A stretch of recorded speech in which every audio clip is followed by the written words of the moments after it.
Yo, right here in the small box, right here in the small box. Welcome back to Single City Reactions, only on the Flexing Mind Network. I'm the original anomaly. Welcome back to the channel.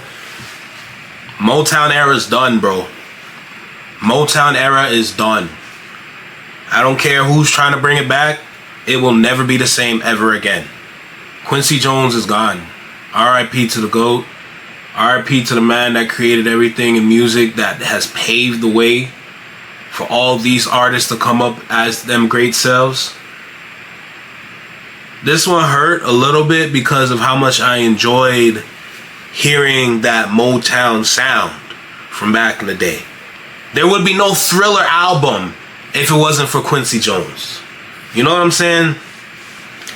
So many legends, so many greats that he's put on game and put them into positions that they can win.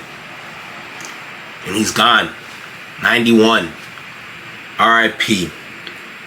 And it's only right that, well, right now, because I would usually turn to Joe Budden first to hear his thoughts, you know, prayers, all that for Quincy Jones. But the Breakfast Club has a little segment, about a 6.5 minute segment, almost 7 minute segment about Quincy Jones. Yeah. It's a sad day for real. It's a sad day when you lose a GOAT. It's a sad day when you lose a GOAT. You know? But life, you know, show goes on type shit. It's just sad to see, man. Cause this year alone, so many of our elders has passed. And I have to sit here and wonder, like, what's going on, man? I understand that some people gotta go back, but it's like all of them at once like this, bro. Like, y'all having a party, y'all invites are due. Like, what's going on, bro? Anyway, let's see what the Breakfast Club has to say. And yeah, let's just get into it. Sad vibes, but you know, paying our respects to the great, the legend, Quincy Jones. So let's go. Now we lost another legend. Quincy Jones has passed away at the age of 91. His publicist told a few outlets in the AP, according to his rep, that last night, filled with broken hearts, his family decided to share the news that their father and brother Quincy Jones has passed away. Although this is an incredible loss for their family, they said they want to celebrate the great life that he lived and know that there will never... Not just a great life, a full life. You know? He lived a full life. Almost triple digits. Nine years away from triple digits. So yeah, full life. Be another like him. And man, when you say that there will be another like him and an incredible, full, great life, it's almost like an understatement. He lived so many different creative lifestyles. He was a musician, a songwriter, producer, conductor, arranger, artist, record label owner, executive, TV and film producer, magazine publisher, humanitarian, author. Like, there's just so much that he did, and he spanned across so many different genres: R&B, pop, classical music, like just so many different things. He was a 28-time Grammy winner. He won an Academy Award, 2 of them actually. He won an Emmy for Roots. There's a lot that he did. I'm not even going to be able to get it in this full segment, but also worth mentioning, he was one of the first black executives to really thrive in Hollywood, and because of that, he helped so many artists be able to he put their careers like on their back. He arranged music for Frank Sinatra, Ella Fitzgerald. He composed soundtracks for Roots, In the Heat of the Night. He produced On the Color Purple. He was an EP of The Fresh Prince of Bel-Air. He produced, I didn't know this one. I saw this morning when I was reading just about some of his stuff. He produced and organized Bill Clinton's first inaugural celebration. He oversaw the all-star recording of We Are the World in 1985, that charity record that they did for relief in Africa. There's a documentary. Thriller, about that. Yes, Thriller, Beat It. There's so much. Yes, and we grabbed some of, like, you know, just some of the music and the things that he composed that a lot of people probably wouldn't even know that he had his hand in. I know a lot of it I learned this morning. So let's take a listen. This is his work with Frank Sinatra.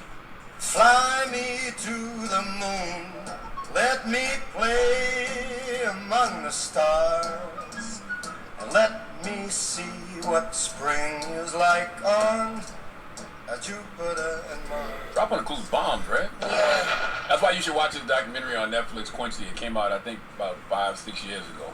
I'm gonna watch it. Yeah, you learn so much about it. You've always heard about, like I've always heard anyway, and just knowing how many different people across genres and across career paths that he's worked with, just how much of a great composer, and he just was able to, he's kind of like a chameleon, he was able to do so much, and I was saying, I don't think anybody today could do that, because he really just took everything out of it, no bias, no anything, just did what he liked to do. Well, that man lived a full life, 91 years old. We should be so blessed to live that long. But what he did with those 91 years, like we throw the word icon around very loosely nowadays. We throw the word legend around very loosely nowadays. Quincy Jones was the pure definition of all those things. Absolutely. I want to also too, Sanford Son theme song. I want to take a listen to that as well, because this was Quincy Jones too.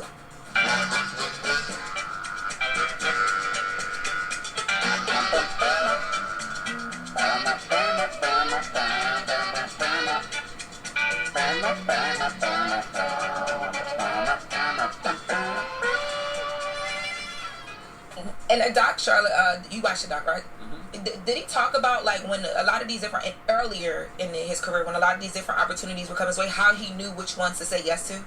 Because everything he did was, like, super legendary, but, like, was he strategic about that? Or? It seemed to me like Quincy Jones did what he wanted to do, like, you know, and that's what I respect. I respect longevity. People who aren't defined by an era, they just always find ways to reinvent themselves. That was Quincy. Like, he was the algorithm. He wasn't a surfer. He was the wave. People put themselves in unnecessary boxes nowadays because they give people what they feel they want, right, not what they need. Quincy gave you what you need. Yeah, he was a musician. He created the sound. Like, that's what we don't have now. He's creating the sound for the next generation. I'm so glad Kendrick learned from this man. I'm so glad. Because listen to what Charlemagne said again. Listen to what he said again. Aren't defined by an era, they just always find ways to reinvent themselves. That was Quincy. Like, he was the algorithm. He wasn't a surfer. He was the wave. People put themselves in unnecessary boxes nowadays because they give people what they feel they want, right, not what they need. Quincy gave you what you need. Yeah, he was a musician. Quincy gave people what they needed to hear.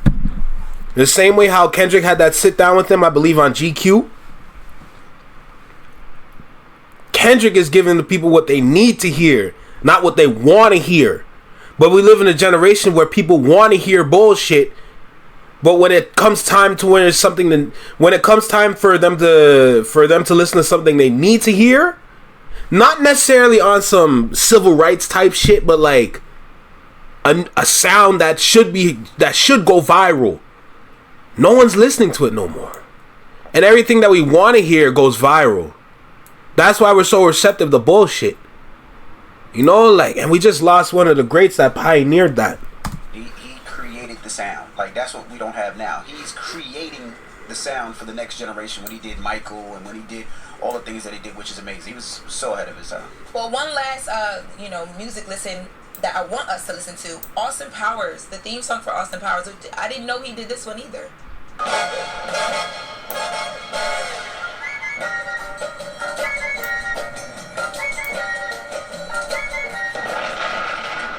That tripped me out. I watched that movie so much. What happened with that one? He did that in the 60s. He did the original and they recreated it. Okay. I don't know if they recreated it. They just used it. I think they recreated it. They did? I think so. I don't know if they recreated it. He did it in the 60s. Right, it's called Soul Bossa Nova, and they used it for the Austin Powers. Correct. Got you. Man, to live a life like that. He said it took him 20 minutes to do that. What? 20 minutes to do that. Do you know? Well, y'all know that the Austin Powers franchise is so big. It's huge. And like everything that was probably used for is amazing. Yeah, wow. But I mean, when this morning, like you said, he lived a full life. 91 years old is a long time here. You got to see a lot. I know I went to his Instagram just to see kind of what like some of his last posts were, and the last post I saw was something he posted with his daughter, talking about how he, was just so happy to be her dad. So he lived a life. He had his family, saying RP to the legend. Quincy Jones. That Austin Powers song, it was used by Judy Garland in the second episode of the Judy Garland Show in 1963. So just think about how that one piece of music, has been used for so many different things. He first did it in 1962. Then it was used for Judy Garland. Then it was used for a couple other movies. The Pawnbroker, Take Money and Run. Then it became the Austin Powers song. And he's just an incredible human, man. Amazing. To be blessed like that, because he's from Chicago. I was reading about his upbringing. It literally came from like nothing. That's right. To be blessed like that. Watch the doc on Netflix, y'all. Yeah, I'm gonna go watch it tonight. To learn more about Quincy Jones. Okay? All right. Legend. All right, that was Just With The Mess with Lauren LaRosa. Now, when we come back, we got front page news with Morgan Woods. So don't move. It's the Breakfast Club. Good morning. Look, I might have to do a reaction to that Quincy Jones documentary. I'm not gonna lie. There's not much I can say, to be honest. Just R.I.P. to the legend, to the GOAT, to the one that created all things in music, damn near, bro. You know, so this is me paying my respects. A little 10, 11 minutes. This is the Flexing My Network. Take care, be well, be safe. Stay true, be you. Live long. Yeah. Stay true, be you, and live long.